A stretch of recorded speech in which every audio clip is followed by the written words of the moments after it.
2,000 years ago, a man stood on a hillside. He had no army, no throne, no political power.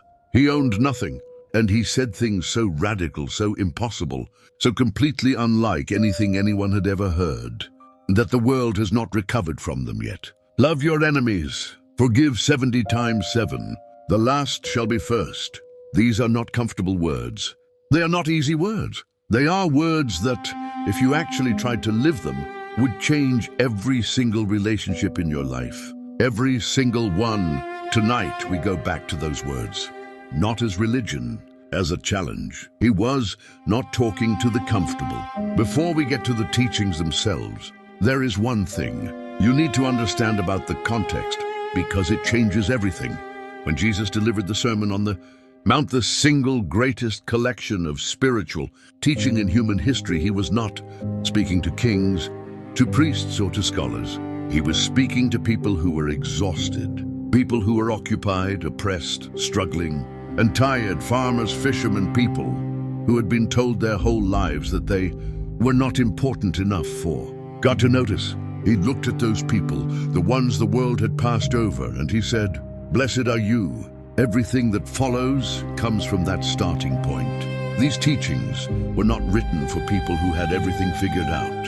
They were written for people in the middle of something hard, which, if you are honest, is exactly where most of us are. He did not say, "Come to me when you are healed." He said, "Come to me as you are." Matthew 11:28. Love your enemies. Matthew 5:43-45. Luke 6:27-28. But I tell you, love your enemies and pray for those who treat you badly. In this way you will be children of your Father in heaven. Matthew 5:44-45. This is without question the most radical instruction ever given in the history of human moral philosophy. Every civilization before, and most since, operated on a simple principle. Protect your own, punish your enemies, reward loyalty, avenge betrayal. That is the logic of survival. That is the logic of every empire ever built. Jesus looked at that logic and said, go further. Not just tolerate your enemies, not just ignore them, love them. Pray for the person who made your life difficult, the colleague who undermined you, the family member who hurt you, the person who walked away. And here is what most people miss when they read this. He was not asking you to feel an emotion you do not have. He was asking you to make a choice that produces an emotion you did not expect. Love in this context is not a feeling that arrives. It is a decision that, when made consistently, changes the person who makes it far more than it changes the person it is directed at. When you pray for someone who hurt you, genuinely, not sarcastically, something shifts inside you. The weight of bitterness, which you were carrying for free, begins to lift. The prison of resentment, which you built and locked yourself inside, begins to open. The person he was asking you to forgive was never the one in chains. You were. Do not be anxious. Matthew 6:25-34. Therefore I tell you, do not be anxious about your life, what you will eat or what you will drink, nor about your body, what you will put on. Is not life more than food, and the body more than clothing? Matthew 6:25. This is perhaps the most practically urgent teaching Jesus ever gave, because anxiety is the defining condition of the modern world. We carry it constantly. About money, about health, about what people think of us, about the future, about everything at once. He does not dismiss the concern. He does not say, pretend the problem is not real. He says something far more precise. He says, look at the birds. They do not store or plan, and they are fed. You are worth more than birds. The spiritual insight here is not naive optimism. It is a redirection of attention.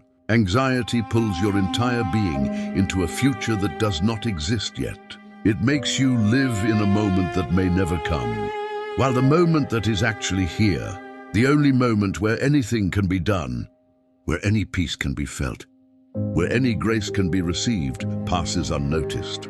He was not telling you not to plan. He was telling you not to live in your plans at the expense of your present. The antidote to anxiety in this teaching is not medicine or distraction. It is the disciplined return of your attention to what is actually in front of you. and the trust that the one who made you has not forgotten where you are. Seek what matters most, he says, and the rest will find its place. Worry does not empty tomorrow of its troubles. It empties today of its strength. Reflection on Matthew 6:34. Ask, seek, knock. Matthew 7:7-8. Luke 11:9-10. Ask, and it will be given to you. Seek, and you will find. Knock, and the door will be opened to you. For everyone who asks receives, the one who seeks finds, and to the one who knocks, the door will be opened.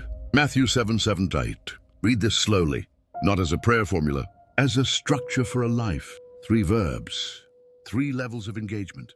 Ask, articulate what you need. Name it, say it out loud. Most people never do this. They live with a vague sense of wanting without ever being honest about what they are actually after. The act of asking genuinely, specifically, is the first step of clarity.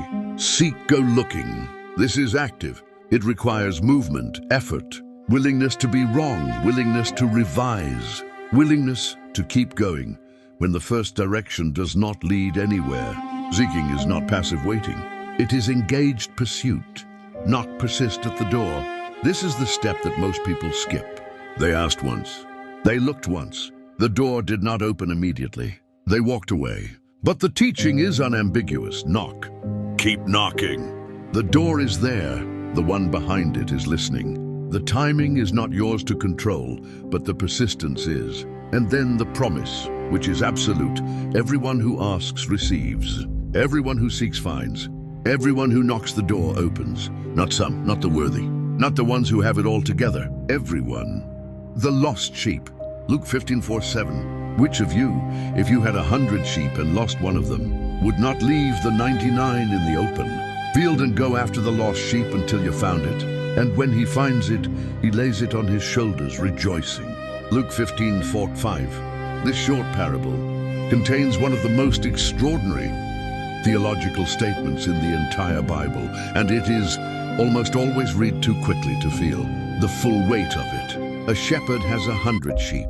One gets lost. What does he do? He leaves the 99, the ones who are fine, the ones who are exactly where they should be, and goes after the one that wandered. Think about what that means. The one who is lost is not forgotten. The one who is lost is the priority. This is not the way human institutions work. Human institutions serve the many and accept losses. The efficient, rational response to one lost sheep when you have 99 is accept the loss and protect what you have. Cut your costs. Minimize the damage. Move on. Jesus says that is not how this works. The one who wandered, the one who made mistakes, the one who ended up somewhere, they never intended to be that one is searched for, specifically, persistently, and when found, not reprimanded, not sent to the back of the flock, placed on the shepherd's shoulders, carried home, celebrated. If you have ever felt like the one who got lost, this parable was written directly for you. You are the light. Matthew 5:14-16. You are the light of the world. A city set on a hill cannot be hidden, nor do people light a lamp and put it under a basket, but on a stand, and it gives light to everyone in the house. Matthew 5:14-15. Notice what he does not say. He does not say, try to become a light. He does not say, one day if you work hard enough, you will be a light. He says you are, present tense, already, now. He is speaking to fishermen, to farmers, to people who had never been told they mattered. And he uses the word are, not could be, not should aspire to be. You are the light of the world. The only question, he says, is whether you hide it. A lamp exists to give light. It has no other purpose. Putting it under a basket does not make it less of a lamp, it just means the room stays dark. The light is still there, undiminished, unused. The challenge in this teaching is not to acquire something you do not have. It is to stop covering something you already possess. Whatever gifts you have, whatever kindness you carry, whatever quiet strength has carried you through the hardest seasons of your life, that is the lamp. The world needs it on the stand. Not tomorrow, not when you are ready, not when you feel worthy, now. He never said, follow me when you are perfect.